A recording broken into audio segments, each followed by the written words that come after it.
আসসালামু আলাইকুম। প্রিয় বিভক্ত শিক্ষক কর্মচারীবৃন্দ, গতকাল ৯ মার্চ অর্থ মন্ত্রণালয়ের অর্থ বিভাগ থেকে একটি পরিপত্র জারি করা হয়েছে। যেখানে মার্চ মাসের বেতনের সম্পর্কে বলা হয়েছে যে সরকারি, আধা সরকারি, স্বায়ত্তশাসিত এবং পেনশনভোগী যারা আছেন সকলের মার্চ মাসের বেতন এবং ঈদ উল ফিতরের বোনাস ২৩শে মার্চের মধ্যে প্রদান করার জন্য সকল কর্তৃপক্ষকে একটি নির্দেশনা দেওয়া হয়েছে এবং নির্দেশনা দিয়ে একটি পরিপত্র জারি করা হয়েছে। তো আমরা জানি যে সরকারি গেজেটভুক্ত বা সরকারি গেজেটে যদি কোনো পরিপত্র জারি করা হয় বা কোনো গেজেট যদি জারি করা হয় তাহলে তা কিন্তু সকলের জন্যই মানা বাধ্যতামূলক। এখন এই পরিপ্রেক্ষিতে অর্থাৎ এই পরিপত্রের আলোকে আমরা এমপিভুক্ত শিক্ষক কর্মচারী যারা রয়েছি সবাই একটি আশার আলো দেখছি যে তাহলে আমরাও হয়তো ঈদের আগে মার্চ মাসের বেতন পাবো। কিন্তু এখন বাস্তবতাটাই কতটুকু সম্ভব হবে এবং কতটুকু সম্ভব হবে না এবং মাউসি কি বলছে, কারণ আমাদের কর্তৃপক্ষ হচ্ছে মাধ্যমিক ও উচ্চশিক্ষা অধিদপ্তর। আমরা কিন্তু একটি অধিদপ্তরের আন্ডারে, শিক্ষা মন্ত্রণালয়ের আমরা মাধ্যমিক ও উচ্চশিক্ষা অধিদপ্তরের আন্ডারে। তো আমাদের কর্তৃপক্ষ হচ্ছেন মাউসি অর্থাৎ মাধ্যমিক ও উচ্চশিক্ষা অধিদপ্তর।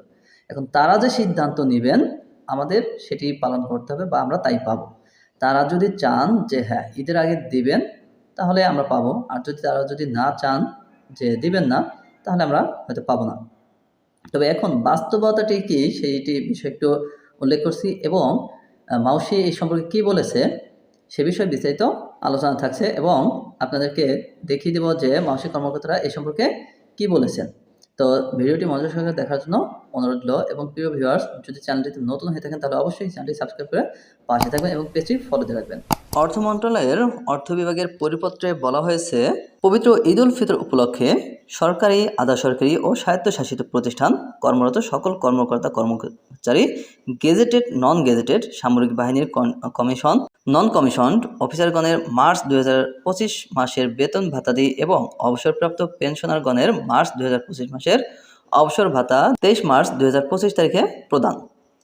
উপযুক্ত বিষয়ে আদিষ্ট হয়ে জানানো যাচ্ছে যে সরকারি বর্ষপঞ্জি 2025 অনুযায়ী 31 মার্চ তারিখে চাঁদ দেখা সাপেক্ষে পবিত্র ঈদ উল ফিতর উদযাপিত হবে। বিদায় সরকার এ মর্মে সিদ্ধান্ত গ্রহণ করেছে যে সরকারি, আধা সরকারি ও স্বায়ত্তশাসিত প্রতিষ্ঠানে কর্মরত সকল কর্মকর্তা কর্মচারী, গেজেটেড, নন গেজেটেড, সামরিক বাহিনীর কমিশনড, নন কমিশনড অফিসারগণের মার্চ 2025 মাসের বেতন ভাতাদি এবং অবসরপ্রাপ্ত পেনশনগণের মার্চ 2025 মাসের অবসর ভাতা 23 মার্চ 2025 তারিখে প্রদান করা হবে। বাংলাদেশ ট্রেজারি রুলস এর অধীনে প্রণীত সাবসিডিয়ারি রুলস SR 113/2 প্রদত্ত ক্ষমতা বলে এই আদেশ জারি করা হলো। তাহলে আমরা কিন্তু দেখলাম যে আসলে এই পরিপত্রটি সবার জন্য কিন্তু প্রযোজ্য, যেহেতু বলা হয়েছে সরকারি, আধা সরকারি ও স্বায়ত্তশাসিত প্রতিষ্ঠান।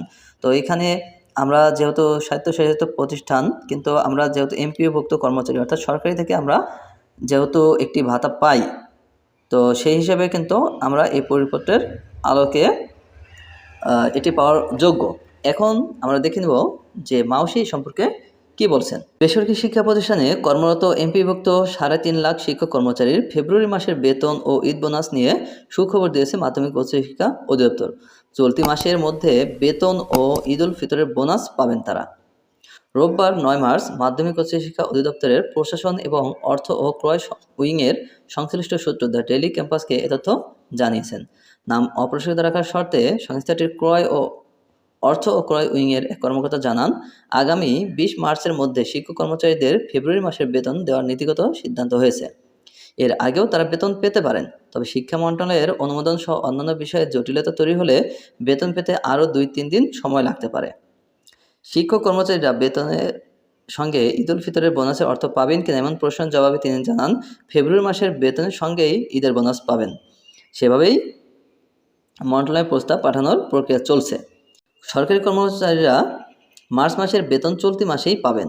বেসরকারি এমপিভুক্ত শিক্ষকদের মার্চ মাসের বেতন কবে হতে পারে এমন প্রশ্নের জবাবে প্রশাসন ও ক্রয় উইংয়ের এই কর্মকর্তা বলেন, মার্চ মাসের বেতন চলতি মাসে হবে না, এটা মোটামুটি নিশ্চিত। শিক্ষক কর্মচারীরা মার্চ মাসের বেতন এপ্রিলে পাবেন। প্রিয় ভিউয়ার্স, তাহলে আমরা দেখলাম যে এখানে কিন্তু একটি বৈষম্যের আমরা শিকার, কারণ সরকারি কর্মকর্তা কর্মচারীরা এবং সরকারি স্কুল কলেজের সকল শিক্ষক কর্মচারীরা মার্চ মাসের বেতন তারা 23শে মার্চের মধ্যেই পাবেন, তাহলে আমরা কেন পাবো না? এটি কর্তৃপক্ষের অবশ্যই চিন্তাভাবনা করা উচিত।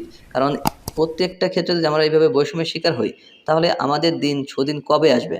আর ইএফটির বিষয়ে ইএফটির বিভিন্ন ধরনের অজুহাত দিয়ে আমাদেরকে যেভাবে হয়রানি করা হচ্ছে, অবিলম্বে এই হয়রানি থেকে মুক্তি দেওয়া হোক। প্রিয় ভিউয়ার্স, তাহলে আমরা দেখে নিলাম যে আসলে আমরা মার্চের বেতন মার্চ মাসে পাবো কিনা বা ঈদের আগে পাবো কিনা সে বিষয়ে আমরা একটি প্রমাণপত্র অর্থাৎ মাউসির বক্তব্য জানতে পারলাম।